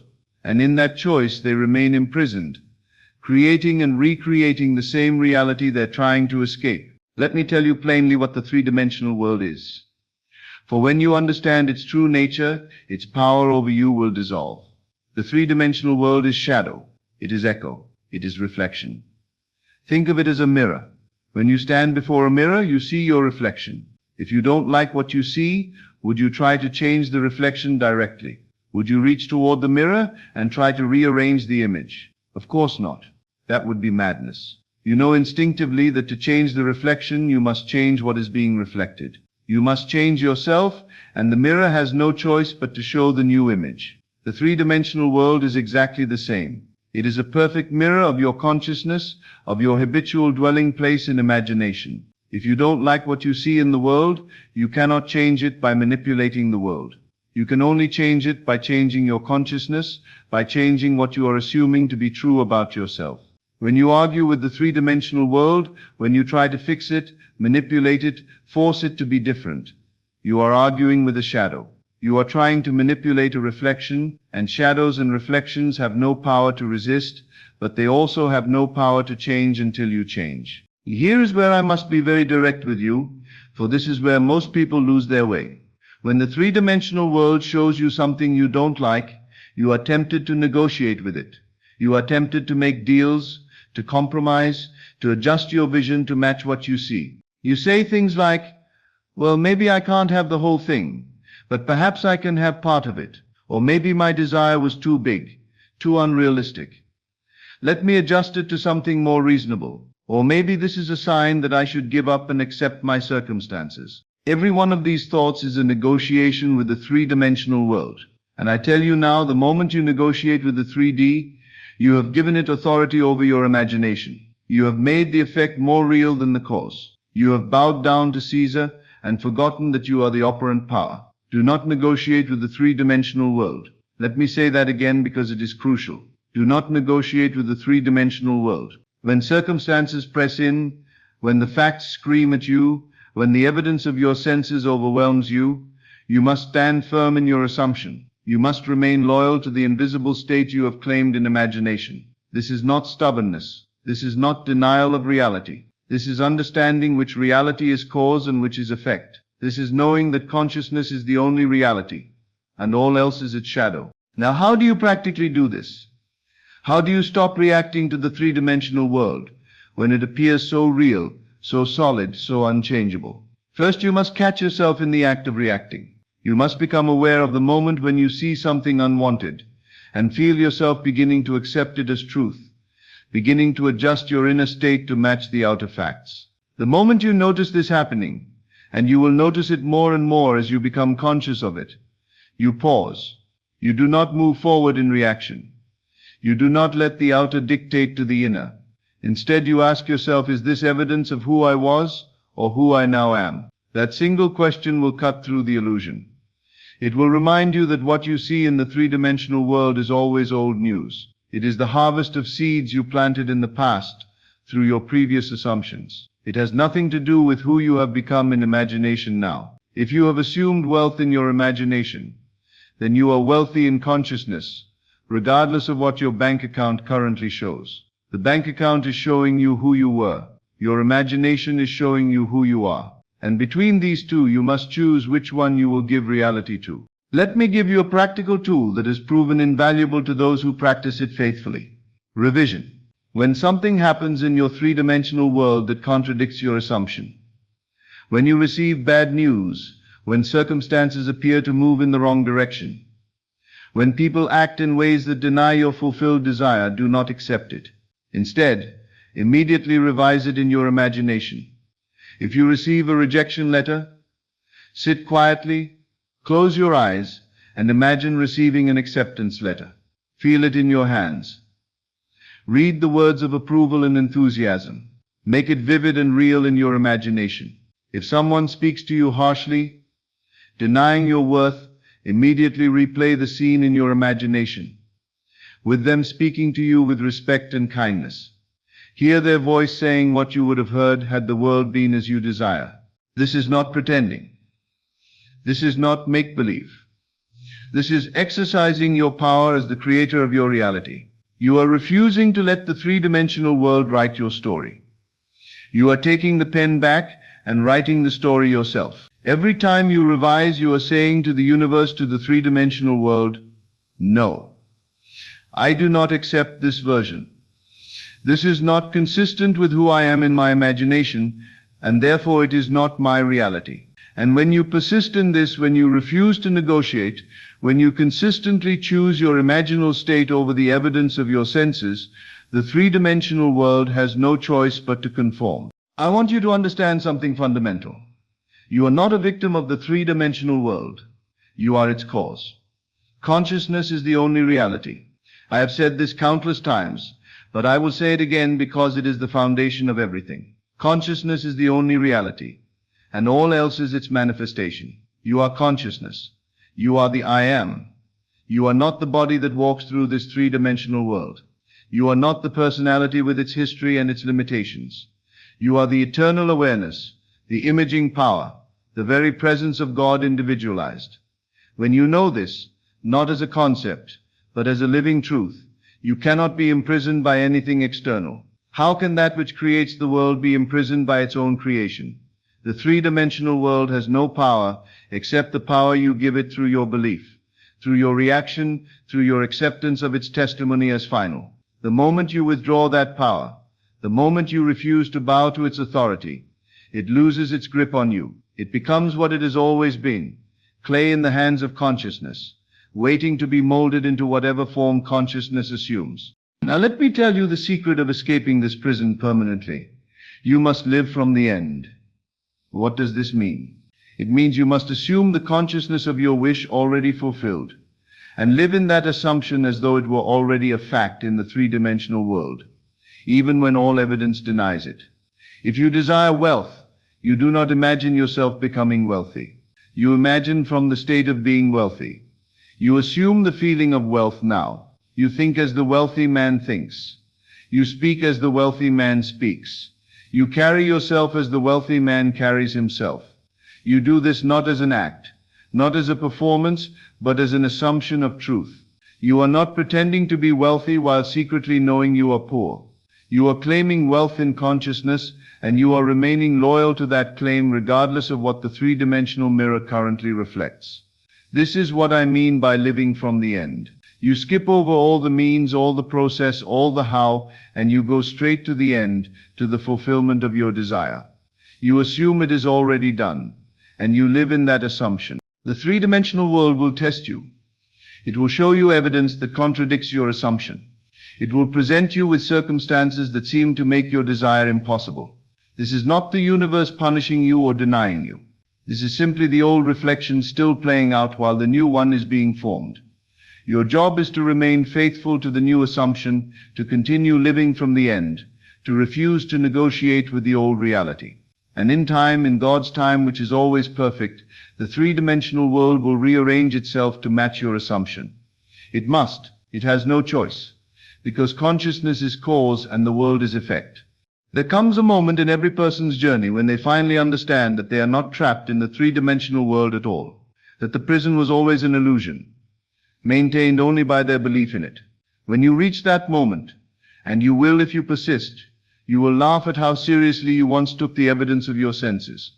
You will marvel at how you allowed shadows to frighten you, how you let reflections convince you of their permanence. You will realize that you were never imprisoned. You simply believed you were, and that belief created the experience of imprisonment. The truth is, you have always been free. You have always been the operant power. You have always been the creator standing behind the mirror, capable of changing the reflection at will. The three-dimensional world has never had power over you. You gave it power through your acceptance of its verdict as final. And the moment you withdraw that acceptance, the moment you reclaim your authority as consciousness itself, the prison walls dissolve. Let me give you a practice to take with you from tonight's lecture. Tomorrow morning when you wake, before you open your eyes, before you allow the three-dimensional world to flood in with its facts and circumstances, take a moment to remember who you are. Say to yourself, I am the operant power, I am consciousness, and consciousness is the only reality. The world I see is my creation, and I can change it by changing my assumptions. Then throughout the day, whenever you are tempted to react to something in the three-dimensional world, whenever you feel yourself beginning to negotiate with circumstances, remember this. You are not in the world. The world is in you. You contain it all. You are not a small being trying to manipulate a large indifferent universe. You are consciousness itself, and the universe is your own wonderful human imagination pushed out. When you receive news that contradicts your assumption, say quietly to yourself, this is who I was, not who I am. I do not negotiate with yesterday. I remain in my chosen state. When your senses show you lack, remember that they are showing you the past. Turn within and feel abundance now. Do not wait for the three-dimensional proof. Be abundant in consciousness, and let the proof follow. When people act in ways that deny your fulfilled desire, do not argue with them. Do not try to convince them. Simply revise the interaction in your imagination. See them and hear them responding to you as they would respond to the person you have become in imagination. This is not difficult. It requires no special talent or ability. It requires only persistence, only loyalty to your imaginal state, only refusal to bow to the tyranny of facts. I must warn you, you will be tested, not by some external force, not by a punishing God, but by the simple mechanics of creation. The three-dimensional world will continue to reflect your old assumptions for a time after you have changed them. This is the interval I spoke of earlier, the gap between planting and harvest. During this interval, you will be tempted to doubt. You will be tempted to think that your new assumption isn't working, that imagination isn't powerful enough, that perhaps you should return to trying to manipulate the outer world. This is the test. This is where most people fail. They remain in their new state for a day, perhaps a week, perhaps even a month. But when the three-dimensional world doesn't immediately reflect the change, they fold. They return to the old state. They begin to negotiate. And in doing so, they plant the old seed again. They recreate the very reality they were trying to escape. Do not make this mistake. Persist, remain faithful. Stay loyal to your assumption regardless of what you see, regardless of how long it takes, regardless of how loudly the three-dimensional world protests. I promise you, on the authority of my own experience and the experience of countless others who have proven this law, if you persist, if you refuse to negotiate, if you remain in the state of the wish fulfilled, the three-dimensional world will conform. It must conform, because it has no choice, because it is not the cause you are. Tonight I have told you that you are trapped in 3D, but the moment you truly hear this message, the moment you truly understand it, you are no longer trapped, because the trap exists only in your belief. The three-dimensional world is not your prison. Your acceptance of it as final authority is your prison. And you hold the key. You have always held the key. That key is your imagination, your consciousness, your I am. Use it. Claim your desire in imagination. Feel it as real now, not in some distant future. Assume the state of the wish fulfilled. And then, and this is crucial, remain in that state, no matter what the three-dimensional world shows you. Do not negotiate with appearances. Do not make deals with circumstances. Do not adjust your vision to match the mirror. Instead, hold your vision firm and watch as the mirror adjusts to match you. You are not meant to be a prisoner of the world. You are meant to be its creator, its master, its operant power. And the moment you step into that truth, the moment you refuse to give the three-dimensional world authority over your consciousness, you are free. Free to create, free to imagine, free to become anything you desire to be. The prison has no walls. It never did. Walk out. You are free. Thank you and good evening. This is Best of Lectures. I will see you in the next video.